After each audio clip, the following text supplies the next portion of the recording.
Welcome to Just Wanna Quilt, a research podcast coming out of Tulane University Law School, where we explore all kinds of things, stories about quilting, tools, field trips, maybe some famous quilters stop by, and of course a little bit of copyright thrown in just for fun. This is your host, Elizabeth Townsend Guard, law professor at Tulane University Law School, and you know, I just wanna quilt. So today we're talking to Jeanette Floyd. She is a fairly new quilter, but she's been doing crafting all her life. She comes to us from our Facebook page. She's part of our quilting army. She reached out. I'm so psyched. I'm super psyched that she did because she is incredible. We had a great short conversation. Some have asked for shorter conversations, so it's about half an hour. She's joined our quilting army. I'm hoping she'll represent us out in the West Coast, and I'm super psyched. Yeah. Well, awesome. Well, thank you for reaching out and being willing to chat. I'm so psyched. This is really cool. So we're just going to start with the question we normally go. We're going to try to go to like a half hour-ish. People are saying they're a little too long, so we'll go like half hour, 40 minutes, if that works for you. Sure. And we'll just go from there. Does that sound like a good plan? Sounds fine. Awesome. And then just say a quick hello. Let me make sure the levels are good. Oh, hello? Yeah, I think that looks good. Okay, great. Great. All right, cool.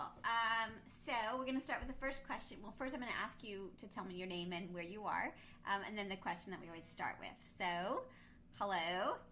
So tell me your name and where we're talking to you. Where are you today when we're chatting? My name is Jeanette Floyd, and I am from Orange County, California. Oh, you are. Awesome. I was in LA for like a long time, like 10 years. And my dad was born in Whittier, so. Oh, yeah, that's not far. Not far, yeah. So tell me, tell me how you got to us. Let's start there. You're like our first like person that like just, this is cool. This is like our phase 2 of our project. So tell me a little bit about how you got to us, and then we'll talk about. I'll ask the very first question. Okay, so I am on Facebook when it comes to anything quilt related. I love to look at different sites, and so your feed came up. And it said, "Just Wanna Quilt," and I was like, "What is that about?" Mm-hmm. And so that's how that's so great. I started looking into it. Yeah, that's and so I was cool. like, "Wow, that looks very interesting." So that's how I got started. Well, and this is week 2, right? So we launched last week, so we're pretty psyched about all this. Right. Okay, so let's take the official question. The first question is, what's your first memory of someone sewing or quilting in your life? It would be myself. My father was a collector. My mother used to call it something else, but he collected things. And so one of the things he collected was a Singer treadle sewing machine, right? Uh-huh. And so when I was a little girl, that machine sat there for a while until I think I was in maybe early junior high. And I took, back then they had home economics classes. Yes, I'm dating myself. And that's when I got interested in sewing. So that was around my junior high time. And that treadle machine, it just looked very intimidating, but I was like, I'm going to try this. So I started sewing at home, doing pants, shirts, different things like that. And then in school started doing, I fell in love with philanthropy. That was my, I did not know that was going to be a passion of mine throughout my years, but we had our first practice, our first piece was to make a whole suit for someone who was homeless or didn't have a lot. So that's where I met my best friend. Really? That's really cool. Mm-hmm. That's amazing. Yeah. So you haven't been quilting that long. I started quilting about 15, 16 months ago. I did a lot. Since junior high, I'm well known with crocheting and knitting. Uh-huh. And so even do like macrame. I've done pottery, that stuff. So I've always had a creative side. Yeah. But the quilting, about 2 years ago, matter of fact, it was Super Bowl day. I went out because my sewing machine broke. My husband wanted a quilt. And so I knew nothing about quilts, but I said I could do those blankets where you take them and you tie the little knots around them and they become a blanket. Yeah. You get 2 pieces of material. So I said, okay, I could do that for you, honey. Well, he said, honey, could you make it bigger? And I went, Uh-oh. So I'm not so sure. To make that, right? And I'm like, sure, dear. So in order to make that bigger, I needed a sewing machine.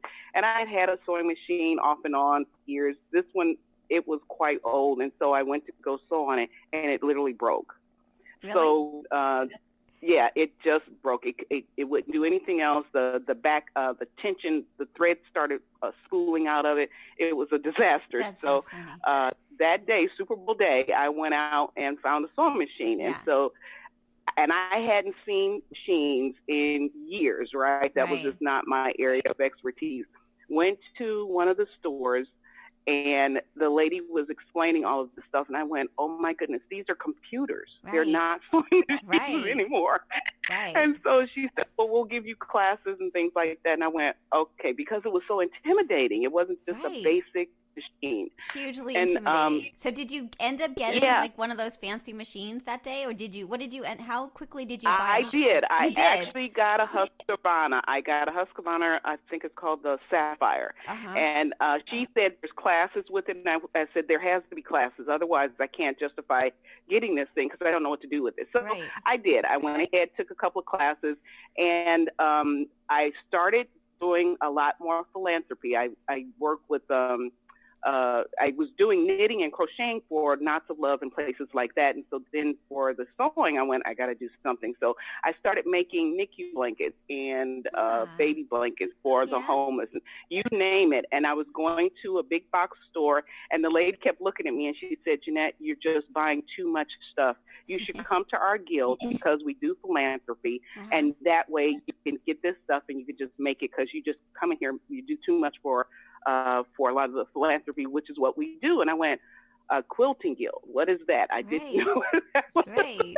And so I went that next, I think their meeting was going to be that next Thursday. I went in there and just fell in love. I thought it was like, wow, this is insane. So they had a philanthropy table. They talked about membership. They had a library area. And then they had speakers come in. So I was just in seventh heaven. And so I went over to the philanthropy table, had never done quilting, and the lady was explaining it to me. She said, oh, you can do this if you can sew a straight line. And so I went over there. She explained it to me, and I actually got one, and I said, okay, I think I can sew straight lines.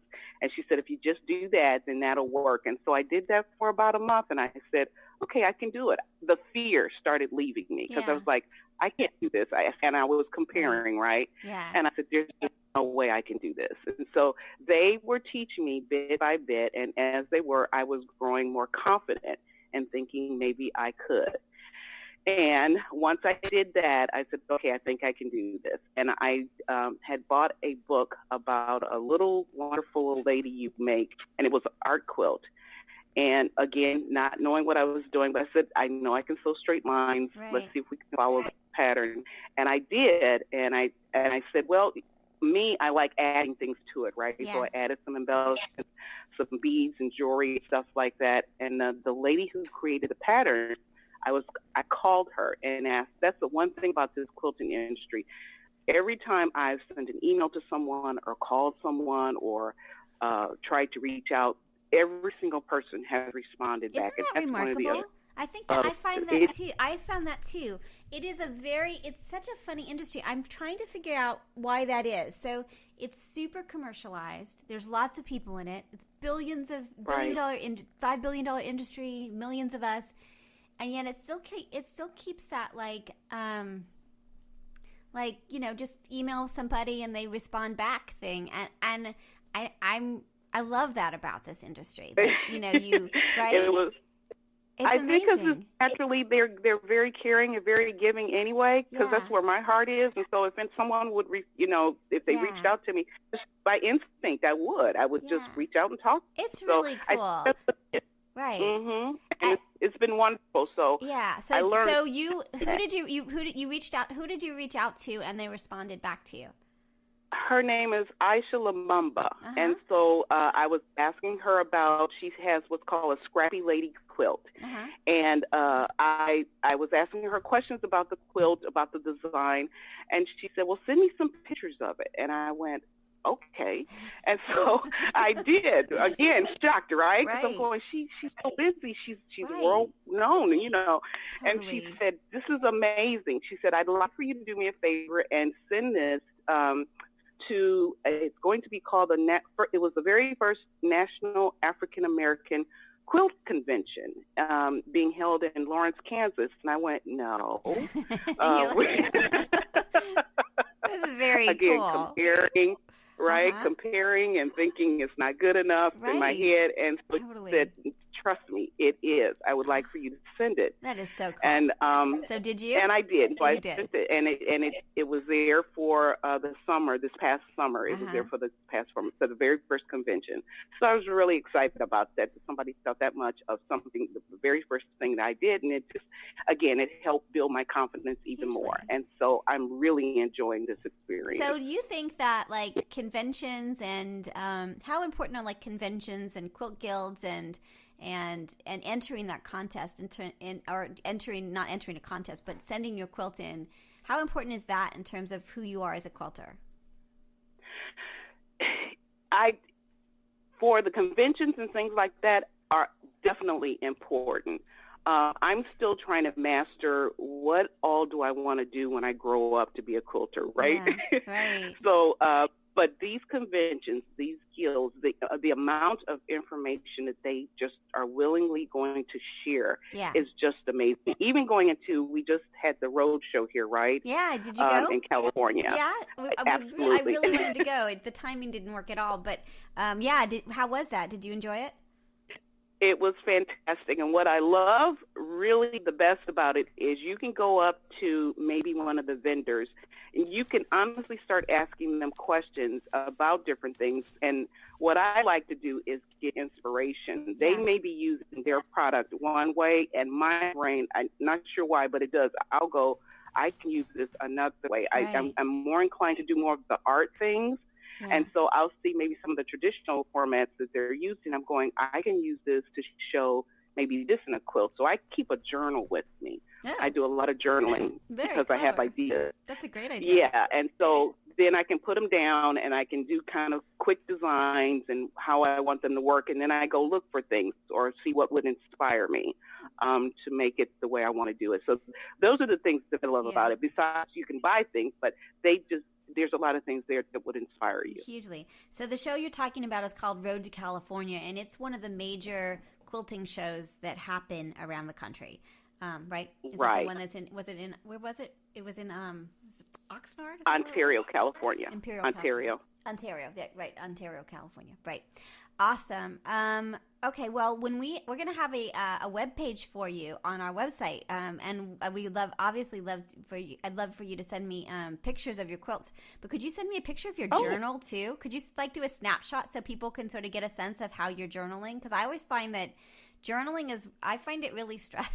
I find a lot of things stressful, but I find journals a little bit stressful because I never know exactly how to organize them. So I would love to see what you're doing with your journal, and if it's just like random notes or sketches, or sort of what are you doing sort of to keep a quilting It's journal? A little bit of everything. It's more doodling and drawing of quilts that I have in mind, things that I'm thinking about.